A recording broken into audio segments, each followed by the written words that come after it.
Once again good morning everybody. कैसे हालचाल हैं? लेकिन पूर्व सैनिकों के हेल्थ कोई बहुत अच्छी नहीं है और आप देख सकते हैं कि जिस तरह से पहला प्रेस कॉन्फ्रेंस कांग्रेस पार्टी की तरफ से 2026 में डिफेंस मैटर्स को लिया जा रहा है, तो आप ये अंदाज़ा लगा सकते हैं कि कांग्रेस पार्टी के लिए, हमारी लीडरशिप के लिए, राहुल गांधी जी के लिए, खड़गे जी के लिए नेशनल सिक्योरिटी, डिफेंस के इश्यूज, सर्विंग सोल्जर्स और पूर्व सैनिक वो पैरामाउंट इंपॉर्टेंस के हैं, सबसे ज़्यादा अहमियत रखते हैं। तो इसलिए कांग्रेस पार्टी अपनी पहली ब्रीफिंग जो कर रही है वो पूर्व सैनिकों के मुद्दों को लेकर कर रही है। जिस तरह से आपने देखा कि 29 दिसंबर को स्टैंडिंग कमेटी ऑफ डिफेंस जो पार्लियामेंट में है उसकी मीटिंग हुई थी। उसके अंदर हमारे नेता Rahul Gandhi ji, leader of opposition, और हमारे मेंबर कैप्टन बिरियाटो, बाकी सभी लोगों के साथ उपस्थित थे। और इस बार जो मुद्दा था वो defence services ex serviceman welfare directorate अपनी ब्रीफिंग दे रहा था कि हम कितना कुछ कर रहे हैं। और वहां पर राहुल गांधी जी का जो मेन कंसर्न जो वहां पर आया कि एक्स सर्विसमैन लोगों की हेल्थ स्कीम जो है वो पूरी तरह से चरमराई हुई है। 30 लाख से ज्यादा बेनिफिशियरी, टोटल 72 लाख बेनिफिशियरी हैं x servicemen contributory health scheme के, जिनमें से 20 लाख बेनिफिशियरीज के बिल्स पेंडिंग है। 9,000 करोड़ से ज्यादा पेंडेंसी है। ये हैरान और दर्द देने वाली एक इंफॉर्मेशन थी। राहुल गांधी जी ने बड़े मुखर तरीके से इस चीज को उठाया। 20 लाख से ज्यादा बेनिफिशियरीज के बिल्स पेंडिंग हैं, हॉस्पिटल्स के बिल्स पेंडिंग है। मैं एक एक करके आऊंगा उसके ऊपर।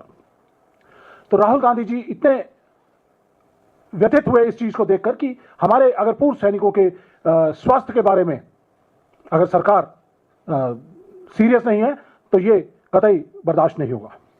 एक तरफ कांग्रेस पार्टी जो सैनिकों के साथ हमेशा खड़ी रही है, पूर्व सैनिकों के साथ खड़ी रही है, नेशनल सिक्योरिटी के साथ खड़ी रही है, और वहां पर दूसरी तरफ मोदी जी की सरकार अपने आप को राष्ट्रवादी सरकार बोलती है, लेकिन वो डिफेंस को, डिफेंस के चलते हुए सिस्टम को, डिफेंस मैकेनिज्म को पूरी तरह से तोड़ मरोड़ करके और डिस्ट्रॉय करना चाहती है। जिस तरह से आपने पीछे देखा कि सर्विंग सोल्जर्स के साथ किस तरह किया, नई स्कीम को एक लॉन्च कर दिया गया, अग्निवीर जैसी स्कीम को, वो देश को कतई बर्दाश्त नहीं था। और उसके बाद जिस तरह से नेशनल सिक्योरिटी के इश्यूज आपके सामने पिछले कुछ समय के अंदर आए, और अब last nail in the coffin, पूर्व सैनिक जिन्होंने अपनी सारी जिंदगी देश के नाम कर दी, लड़ाई लड़ते रहे, और आज वो उम्र के इस पड़ाव के अंदर है कि उनको देश की और देश की सरकार की जरूरत है अपनी हेल्थ ठीक रखने के लिए, अपने इलाज के लिए। लेकिन मोदी सरकार के पास, वो भी मोदी सरकार के पास पैसे नहीं है कि वो जितनी जरूरत है उसके हिसाब से वो आवंटन कर पाए। देश के सैनिक और देश के बीच में एक कॉवेनेंट बॉन्ड होता है। देश के सैनिक को देश कहता है या सरकार कहती है कि आप सरहद पर खड़े हो, -40 डिग्री से लेकर और +60 डिग्री तक आप लड़ाई लड़ो, देश की सरहदों की रक्षा करो, ताकि आप लोग और आप सारी सरकार, सब लोग चैन की नींद सो सकें। लेकिन पूर्व सैनिक और सैनिक कभी सवाल नहीं करता है, अपनी कुर्बानी देता है, क्योंकि उसको मालूम है कि उसको गारंटी दी गई है राष्ट्र के द्वारा कि अगर मैं हताहत होता हूं, मैं मारा जाता हूं, तो मेरे परिवार का जिम्मेदारी सरकार उठाएगी, देश उठाएगा। और अगर मेरे को खुदा ना खास्ता अगर कहीं मेरे साथ कोई गलत चीज हो जाए, डिसेबिलिटीज हो जाए, सेहत में खराबी हो जाए, तो देश मेरा और मेरे परिवार का ध्यान रखेगा। ये कोवेनेंट बॉन्ड है। और इस कोवेनेंट बॉन्ड को तोड़ते हुए मोदी सरकार ने देश के पूर्व सैनिकों के साथ, जिन्होंने 30, 35, 40 साल तक देश की सुरक्षा की है, रक्षा की है, उनके इलाज के साथ खिलवाड़ करने की कोशिश कर रहे हैं। एक्स सर्विसमैन कॉन्ट्रीब्यूटरी स्कीम जो हेल्थ के लिए 1 अप्रैल 2003 को लॉन्च की गई थी, जिसके अंदर ये कहा गया था कि ये एक कैशलेस और कैपलेस, कोई इसके ऊपर कैप नहीं है ये, और इसके लिए कोई भी पैसे की सीमा नहीं रखी जाएगी और पैसे की कभी भी कमी नहीं होगी। तो ये एक रिपोर्ट, कैग की रिपोर्ट है। इस रिपोर्ट के जरिए मैं आप लोगों को बताना चाहूंगा कि ये 18 दिसंबर 2025 को पार्लियामेंट के अंदर दी गई थी। इस कैग की रिपोर्ट के अंदर साफ साफ उन्होंने लिखा हुआ है लिखा है लेकिन गोलमोल करके लिखा है, क्योंकि सरकार के खिलाफ लिखने की ताकत नहीं है। लेकिन उसके बाद उन्होंने हाईलाइट किया है, objective of providing comprehensive cashless and capless health care to all ex servicemen is the duty of ex servicemen contributory health scheme. और इस ECHS की स्कीम को जब बनाया गया था, ये कॉन्ट्रीब्यूटरी है। हम लोगों ने ऑफिसर्स इसके लिए 1,20,000 रुपया देते हैं रिटायरमेंट के समय, जवानों के JCOs के 60,000 रुपए और जवानों के 20,000 रुपए लिए जाते हैं। ये कॉन्ट्रीब्यूटरी हेल्थ स्कीम है। इसके लिए हेल्थ केयर ऑर्गेनाइजेशन पूरे देश के अंदर अलग अलग हॉस्पिटल्स को एम्पैनल किया जाता है। 4,000 से ज्यादा एम्पैनल्ड हॉस्पिटल्स हैं और तकरीबन 400 के आसपास ECHS की पॉलीक्लिनिक हैं। बहुत सारी पॉलीक्लिनिक ऐसी हैं जिनके अंदर एम्पैनल्ड हॉस्पिटल्स नहीं है।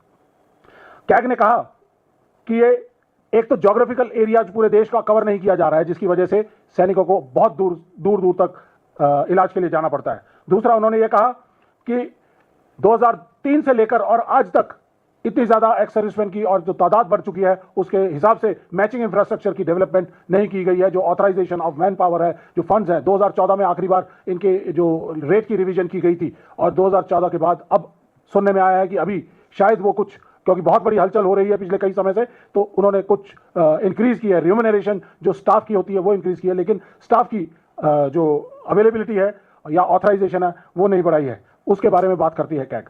और इसके साथ साथ जो डेफिशिएंसी ऑफ मैन पावर है उसके बारे में कैग बात करती है कि उसको इमीडिएट तौर पे पूरा किया जाए। और सबसे बड़ी चीज जिसकी वजह से ये एक्स सर्विसमैन कॉन्ट्रीब्यूटरी स्कीम पूरी तरह से आज डिस्ट्रक्शन की कगार के ऊपर खड़ी है, वो है फंड्स की अवेलेबिलिटी। मैं आपके सामने बजट पेश करना चाहूंगा, है ना।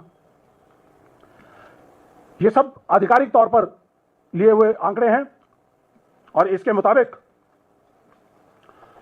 जो 2023 और 24 के अंदर रिक्वायरमेंट थी 13,500 करोड़ की, लेकिन एक्चुअल उनको 9,831 करोड़ दिया गया। और उससे पहले का भी बैकलॉग 3,500 करोड़ का चल रहा था, जिसकी वजह से जो ये बैकलॉग है वो कैरी फॉरवर्ड हो रहा है। अब आप देख सकते हैं जो CFL है, CFL कैरी फॉरवर्ड लाइबिलिटीज 2023-24 में 3,500 करोड़ थी, 2024-25 में 5,400 करोड़ और इस साल के अंदर 6,000 करोड़। और अगर 8,000 करोड़ बजट एलोकेट किया जाता है तो 6,000 करोड़ पिछले साल के बिल्स को लिक्विडेट करने में लग जाएगा। तो इस साल के लिए सिर्फ 2,000 करोड़। जरूरत कितनी इस साल की आ जाएगी? 14,000 करोड़। और अगर इस साल ये 14,000 करोड़ नहीं दिए तो ये ECHS का चलता हुआ ढांचा पूरी तरह से बैठ जाएगा। एक्स सर्विसमैन को एम्पैनल्ड हॉस्पिटल्स ने एक्सेप्ट करने से मना कर दिया है। हम लगातार गुहार लगा रहे हैं। 2025 में हमने बोला, 2024 दिसंबर में हमने बोला, लड़ाई लड़ी। कैप्टन विरियाटो हमारे गोवा से MP हैं, गोवा से पूरे के पूरे एम्पैनल्ड हॉस्पिटल्स ने एक्स सर्विसमैन को हेल्थ केयर के लिए एक्सेप्ट करने से मना कर दिया। इसी तरह से सितंबर 2025 में बीजेपी के MP हैं कैप्टन ब्रिजेश मैंगलोर से, उन्होंने कहा कि मैंगलोर के अंदर सभी हॉस्पिटल्स, एम्पैनल्ड हॉस्पिटल्स ने एक्स सर्विसमैन को एक्सेप्ट करने से मना कर दिया है। पार्लियामेंट में भी उन्होंने आवाज उठाई। कैप्टन विरियाटो गोवा से कांग्रेस के सांसद हैं, उन्होंने इसकी आवाज उठाई।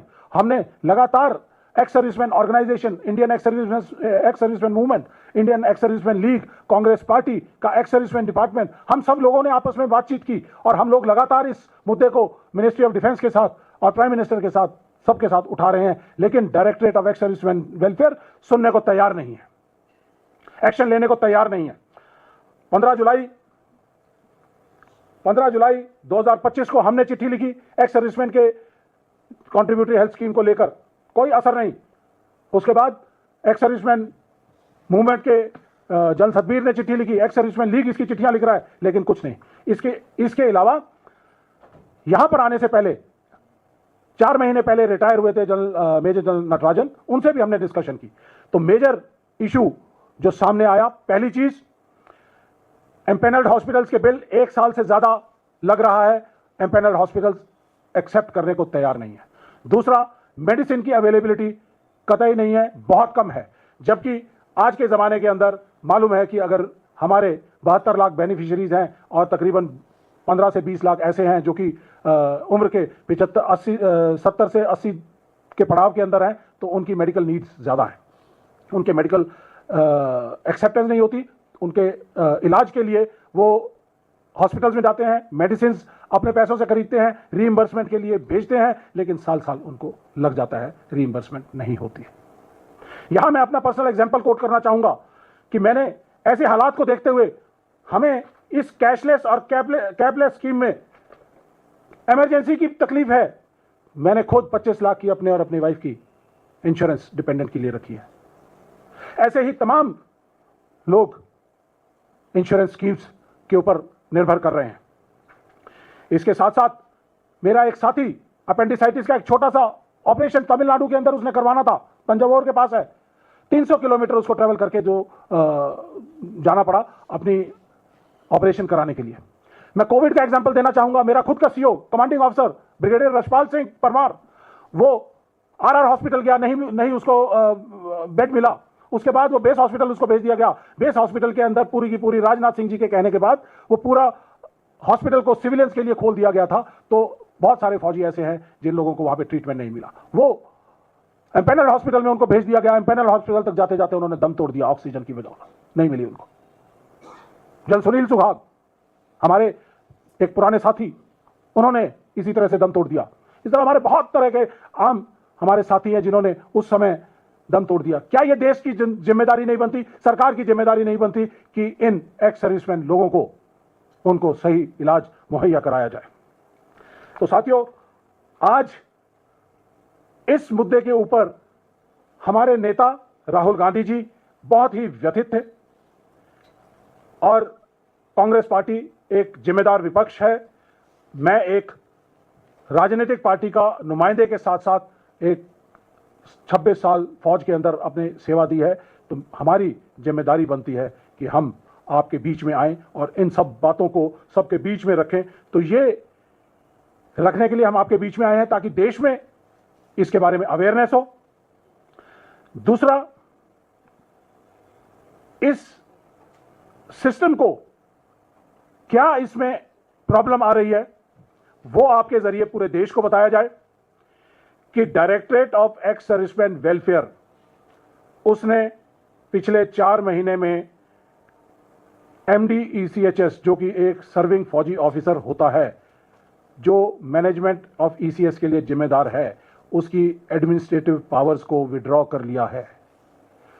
और वो किसी एम्पेनल्ड हॉस्पिटल को जिसने फौजियों को एक्सेप्ट करने से मना किया है, उस हॉस्पिटल को कोई एक शो कॉज नोटिस दे सकता है, इसके अलावा कुछ नहीं कर सकता। उसकी डिसएम्पेनलमेंट नहीं कर सकता, उसकी पेनल्टी नहीं कर सकता, उसको कोई पनिशमेंट नहीं दे सकता। तो उसके जो हाथ से जो उसकी ताकत थी वो एक्स सर्विसमैन वेलफेयर डायरेक्टरेट ने विड्रॉ कर ली है। ये हमें कतई मंजूर नहीं है। और इन सब चीजों को देखते हुए हमने एक मुहिम, सेव ECHS की मुहिम डिजाइन की है।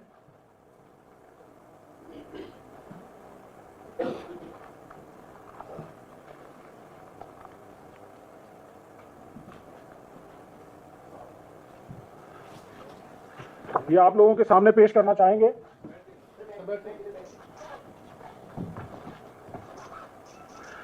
ये इसके जरिए हम ये बताना चाहते हैं पूरे देश को कि जिन्होंने देश संभाला उनका इलाज संभालो। ये सरकार को, मोदी सरकार को चेतावनी देना चाहते हैं।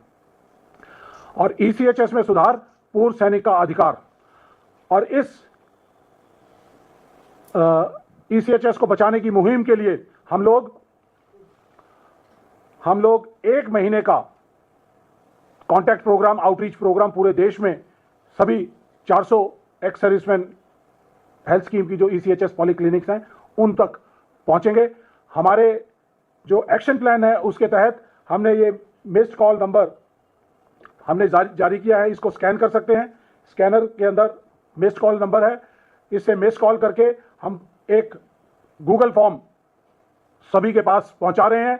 और जितने भी 20 लाख लोग जिनके बिल्स पेंडिंग हैं उन लोगों को अप्रोच कर रहे हैं। और 1 महीने का समय हम ले रहे हैं इसके अंदर कि सभी बिल्स को, जिसका पेंडिंग बिल है वो हमारे पास इसके जरिए पहुंचाए। और साथ में हमारी एक्स सर्विसमैन डिपार्टमेंट की जो टीम्स हैं वो हर ECHS क्लिनिक पर 1 महीने के अंदर जाएंगी और जितनी पेंडेंसी है, पेंडिंग बिल्स हैं, उनको लाकर यहां पर दिल्ली में हमारे पास यहां पर इकट्ठा किया जाएगा। ये पूरा 1 महीने चलने वाला कॉन्टैक्ट प्रोग्राम है और इसके ज़रिए जो भी कोई अपना बिल अपलोड करना चाहता है तो इस स्कैनर मिस्ड कॉल के ज़रिए कर सकता है और मिस्ड कॉल के बाद हमारी टीम उनको अप्रोच करेगी और उनसे उनके पेंडिंग बिल्स मंगवाएगी।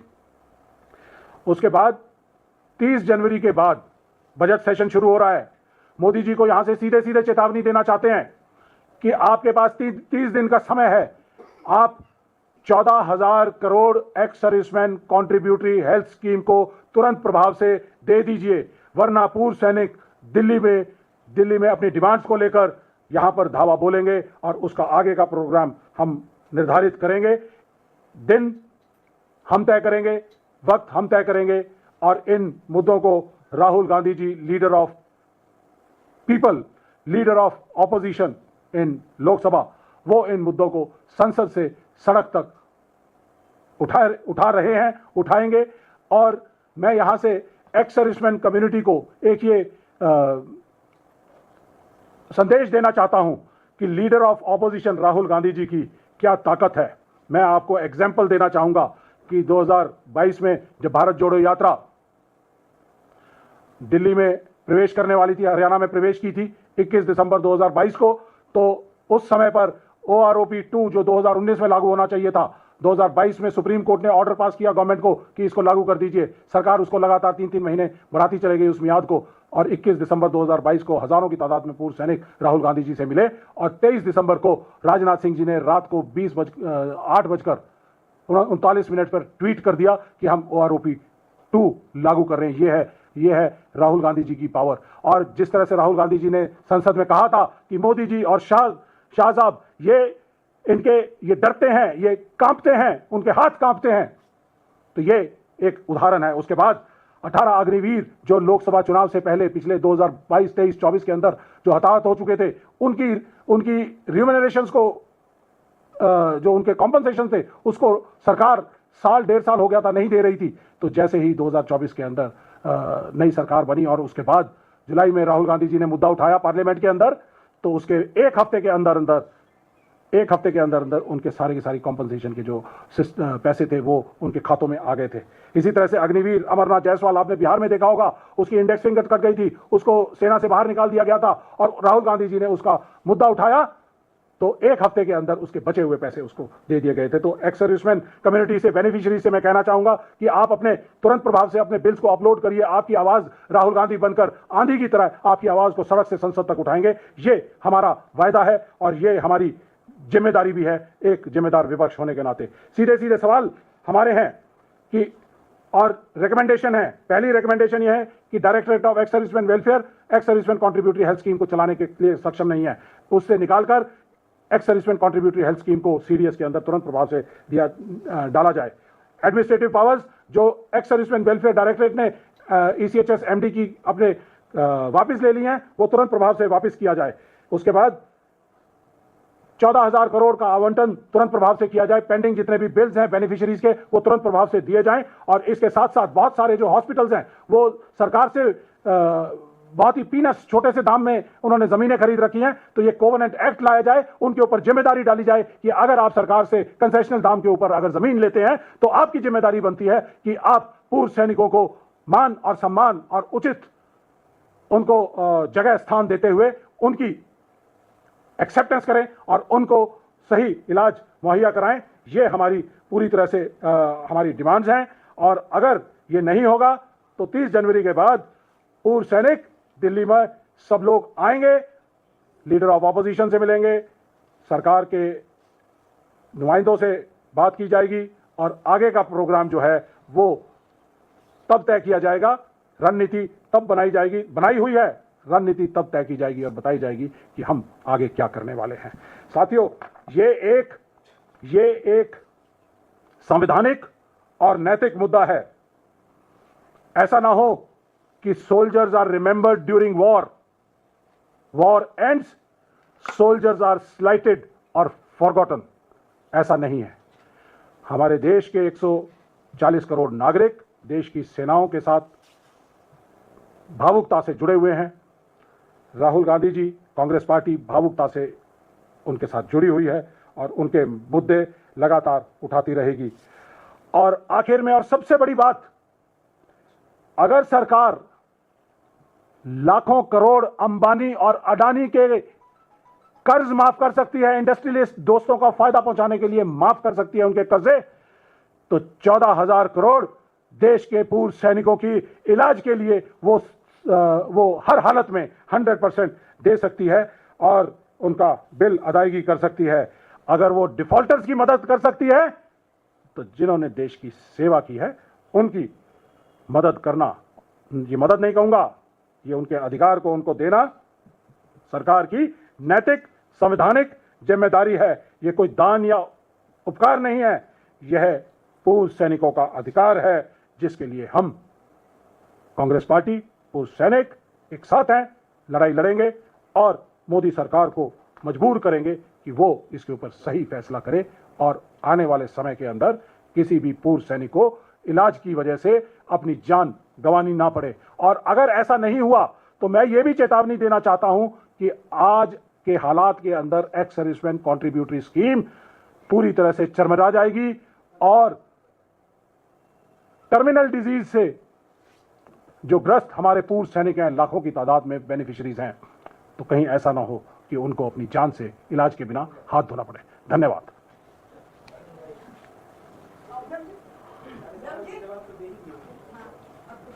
हाँ जी, एनीथिंग सवाल?